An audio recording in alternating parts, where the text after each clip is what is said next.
अस्सलाम वालेकुम। मैं डॉक्टर मामी शेख होमियोपैथ क्लिनिक से आप सबको खुशामदीद। आज जिस न्यू टॉपिक की इंफॉर्मेशन के साथ आए हैं उसमें जिस मेडिसिन की हम बात करेंगे वो होम्योपैथी की बहुत ही अच्छी रेमेडी है जिसका नाम है कार्बो एनिमल्स। कार्बो एनिमल्स के बारे में हम जानेंगे। शिव होमियोपैथ चैनल को सब्सक्राइब नहीं करा तो सब्सक्राइब कीजिए, लाइक कीजिए, इन्फॉर्मेशन को शेयर कीजिए। स्टार्ट करते हैं अपनी वीडियो का कि अगर कार्बो एनिमल्स का पेशेंट आपके पास आएगा तो उसके कौन से साइन ऑफ सिम्टम्स होंगे।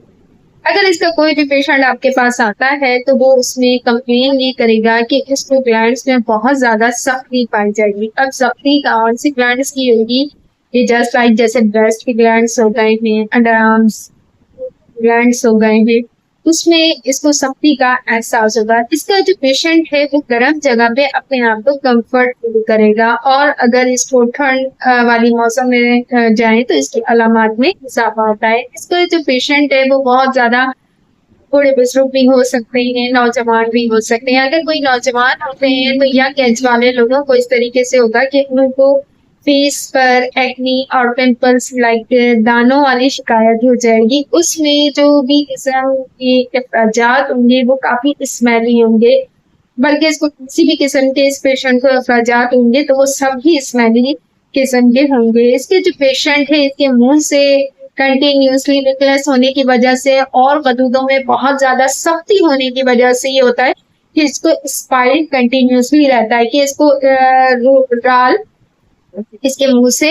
बहती रहेगी, इसको धूप की शिकायत ज्यादा हो जाएगी। इसका जो पेशेंट होगा उसका मैदा ठीक नहीं होगा, वो डिस्टर्ब होगा, यानी कि मुंह में कड़वाहट की बहुत ज्यादा कंप्लेन होगी इसके पेशेंट को। इसके पेशेंट को अगर ये गर्म एनवायरनमेंट में रहता है, घर में रहता है तो कंफर्ट फील करेगा। अगर इसे ठंड लगती है तो बेचैनी का शिकार होगा और रात में इसको जैसे फीवर भी हो सकता है, इसको पसीनों की शिकायत भी बहुत ज्यादा हो सकती है। इसके पेशेंट की कैफियत इस तरीके की होगी।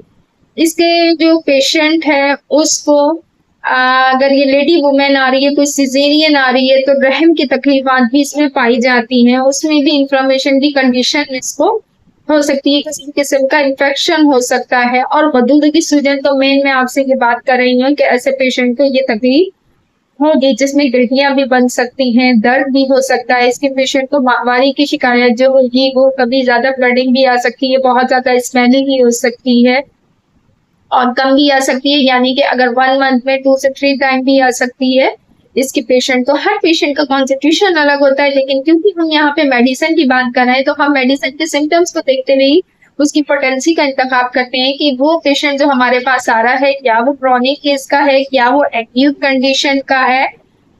इन बातों को मद्देनजर रखते हुए हम अपनी मेडिसिन का पोटेंसी का इंतखाब करते हैं और पेशेंट को जब हम देखते हैं, सिम्टम लेते हैं कि स्टेजिंग उसकी हम कर रहे थे तो फिर हम ये देखते हैं कि वो एक्यूट कंडीशन में ही या क्रॉनिक में है, उसके बाद हम देते हैं दवाई।